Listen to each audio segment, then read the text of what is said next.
দক্ষিণ আমেরিকা থেকে মার্কিন যুক্তরাষ্ট্র এবং ইউরোপে মাদক পাচারের এক চাঞ্চল্যকর গল্প।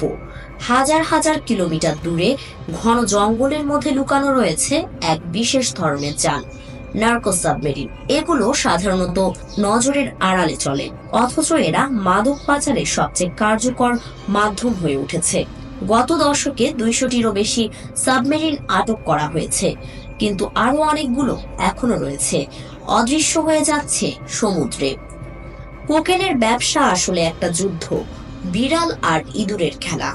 প্রতিদিন নতুন নতুন কৌশল বের করে কার্টেলরা, যাতে আইন প্রয়োগকারীদের ফাঁকি দেওয়া যায়। এসব সাবমেরিনগুলো প্রথমে ছোট ও কম প্রযুক্তি ছিল, কিন্তু সময়ের সঙ্গে সঙ্গে এগুলো ডিজাইন হয়ে উঠেছে আরো পেশাদার। অস্কার মোরেনো রিকার্দো, যিনি সেমি সাবমার্সিবলের রাজা নামে পরিচিত, কলম্বিয়ার জঙ্গলে নদীর তীরে রিকার্দো একটা গোপন শিপইয়ার্ড চালাতেন, যেখানে নির্মাণ করা হতো এসব নার্কো সাবমেরিন। এদের নকশায় লুকিয়েছিল এমন এক জাদু যা সমুদ্রের ওপারে কোকেন পৌঁছাতে সক্ষম ছিল। আর এসব সাবমেরিনের লক্ষ্য নিরাপত্তা কর্মীদের ফাঁকি দিয়ে মাদক পৌঁছে দেয়া। প্রথম যে নার্কো সাবমেরিনটির কথা বলবো সেটি 14 মিটার দীর্ঘ একটি সাধারণ সাবমেরিন, যা 2000 সালের দশকের শেষ দিকে ব্যবহার হতে শুরু করেছিল। এটা যদিও আসলে একটি সাবমেরিন নয়, বরং একটি নিম্ন প্রযুক্তির জাহাজ। এর উপরের অংশ জলের উপরে থাকে। এই কম উচ্চতা রাডার সিস্টেমের জন্য শনাক্ত করতে কঠিন হয়ে দাঁড়ায়। এতে 7.7 টন কোকেন ধারণ ক্ষমতা ছিল। একদিন মার্কিন কোস্টগার্ড এটি আটকায় আর 5 জন চোরাচালানকারীকে গ্রেফতার করে। মাদকদ্রব্যের মূল্য ছিল $200 মিলিয়ন। এবার চ্যালেঞ্জ আরো বড় হয়। আসছে CH নামক একটি বৃহত্তর সাবমেরিন, যা 20 মিটার লম্বা। এটি 27 দিন আটলান্টিক পাড়ি দিয়ে ইউরোপ যাচ্ছিল। তবে শেষ পর্যন্ত জ্বালানি ফুরিয়ে গিয়ে সাবমেরিনটি সমুদ্রে ডুবে যায়। ইকুয়েডরে 2 চোরাচালানকারী পালানোর চেষ্টা করেছিল, কিন্তু তাদের গ্রেফতার করা হয়।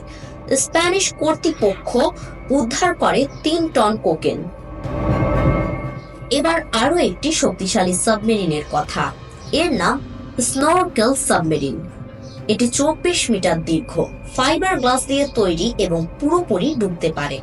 এই সাবমেরিনটি 8 টন কোকেন বহন করতে সক্ষম। আশ্চর্যের ব্যাপার হলো এটা কখনো ধরা পড়েনি। শনাক্তকরণ এড়াতে এটিকে ডিজাইন করা হয়েছে যাতে সমুদ্রে প্রায় অদৃশ্য হয়ে যায়। সবশেষে 2020 সালে কলম্বিয়াতে আবিষ্কৃত সবচেয়ে উন্নত নার্কো সাবমেরিনটির কথা বলবো। এটি ছিল 12 মিটার লম্বা, বৈদ্যুতিক মোটর দ্বারা চালিত এবং 10 টন ব্যাটারি ছিল। তবে সবচেয়ে চমকপ্রদ বিষয় হলো এটি অন্যান্য বড় জাহাজ দ্বারা টেনে নেওয়া হতো। একবার গন্তব্যে পৌঁছালে চোরা কারবারিরা সাবমেরিনটি খুলে নিত এবং তারা নিজেই চালাতো। এখন অস্কার মোরেনো রিকার্দোর রাজত্ব শেষ হয়েছে।